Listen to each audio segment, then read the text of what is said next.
This is Sergeant Ryan of M Company of the 7th Cavalry then. I'm here to talk to you about General Crook. This is the place where General Crook returned after his defeat at the Rosebud with the Sioux and all.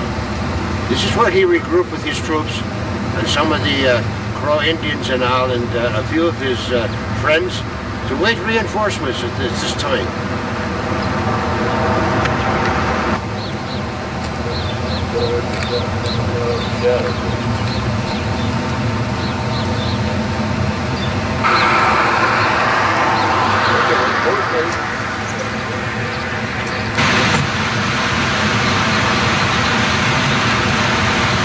This is the junction of Big Goose Creek and Little Goose Creek in the city of Sheridan, right where Crook was camped during 1876.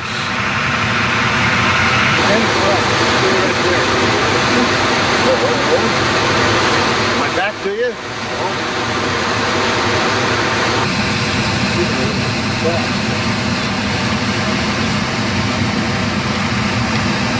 Because this is the Kendrick Mansion overlooking the city of Sheridan on a hilltop to the west.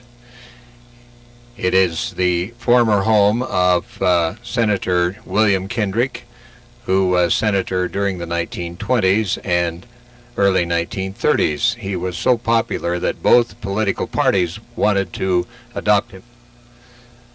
Senator Kendrick, however, died of overwork in November 1933, and his home was converted into a museum, the Trail End Museum. And these are the Bighorn Mountains as seen from the Kendrick Mansion overlooking Sheridan.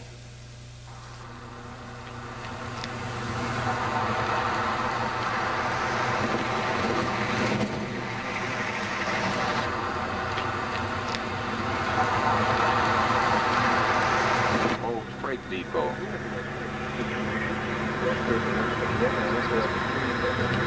The Sheridan Inn, as the sign says.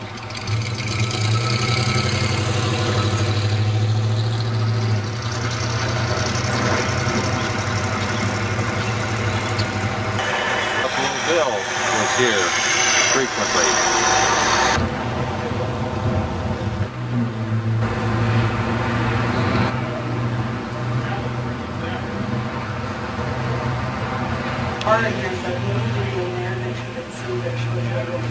Cafe is closed.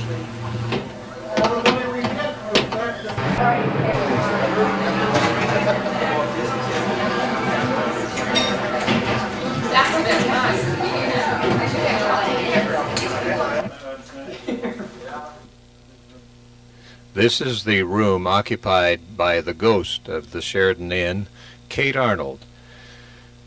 And the ghost was seen as recently as 3 weeks ago.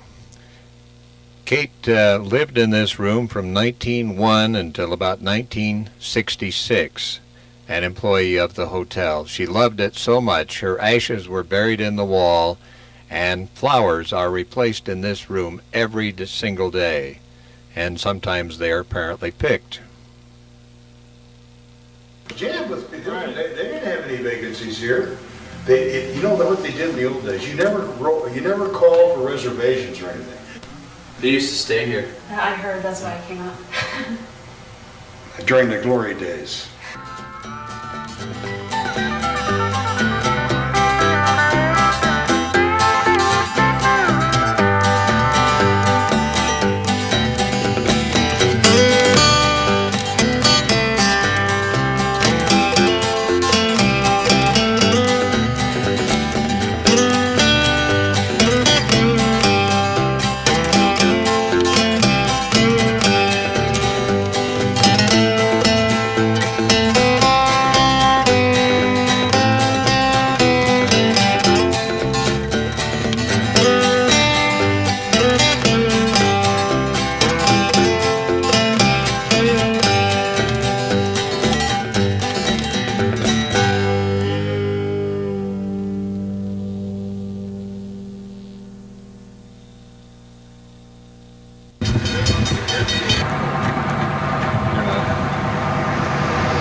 Walking up toward the buffalo jump at the Rosebud.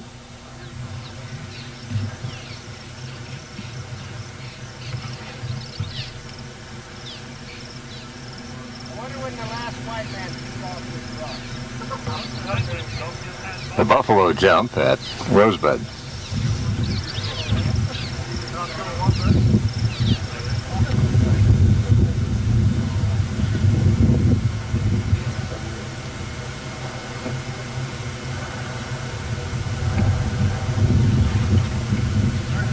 They run them over a Michigan, they butcher them on the spot very crudely. And you dig into one of these things, you'll find a layer of bones, a layer of dirt, a layer of bones, a layer of dirt. And then they jump up and wave, and the buffalo start running in a series. They top up and wave to keep funneling them in.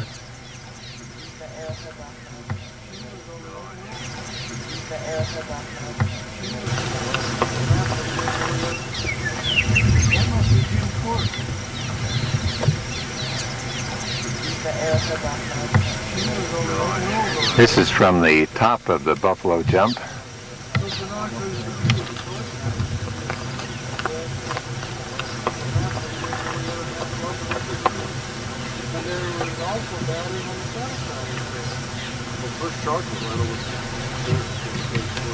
They were here, and that's what ended the battle. They got behind the Indians. It should show what's 19. Would run across this hill here and out toward the jump, which is right down there. Yeah,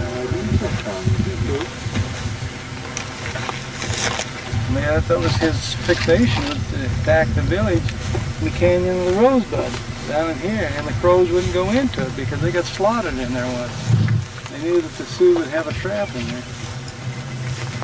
Now, where was the big Rosebud camp just prior to the...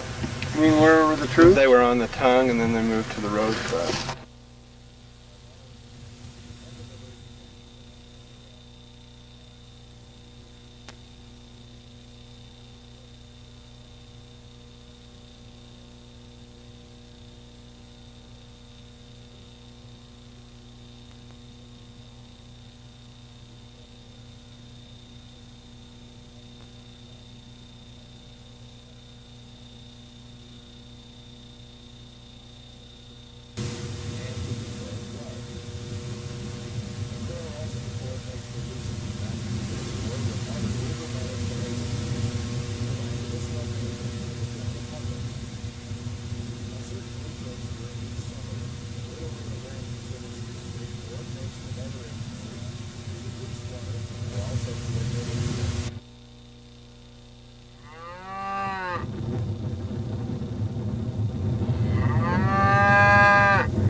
What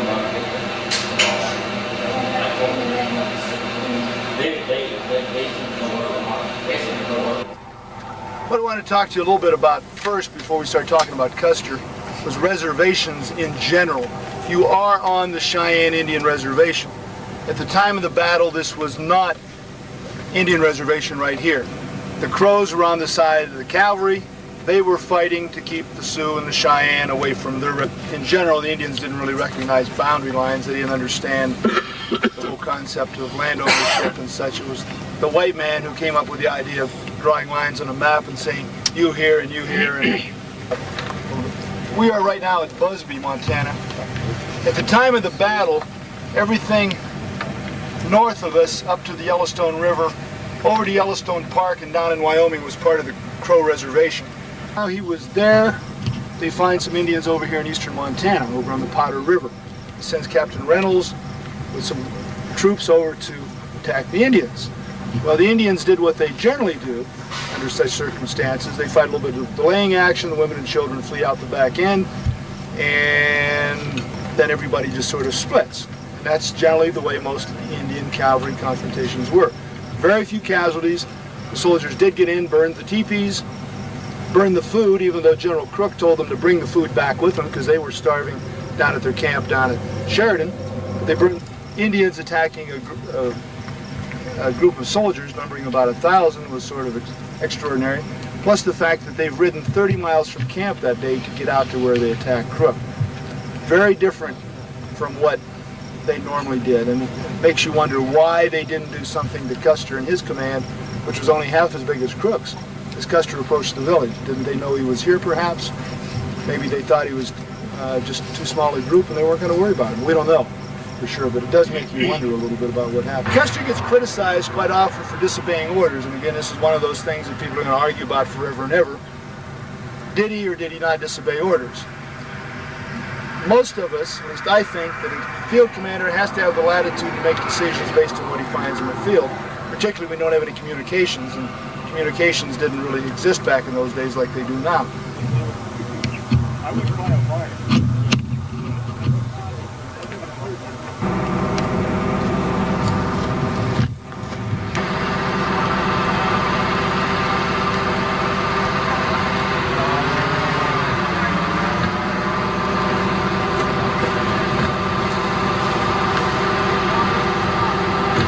And said, hey, this is where the picture was taken. This is where the white man runs in and said was the crow's nest. And you can match it up very nicely. This hillside's right there, creek's there, the other creek's there, the black hillside is over there, everything. This is, no doubt, this is where the picture was taken. Now the question remains,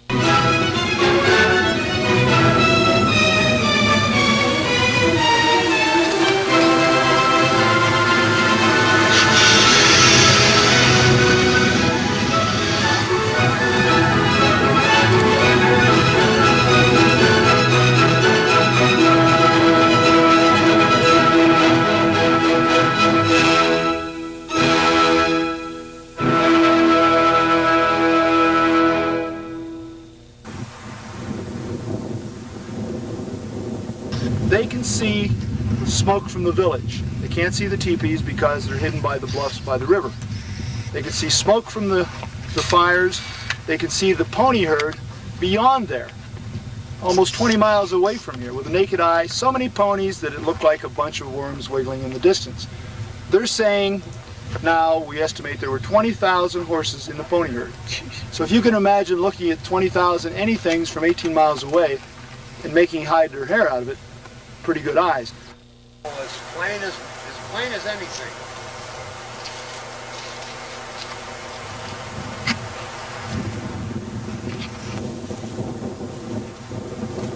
Is that plain?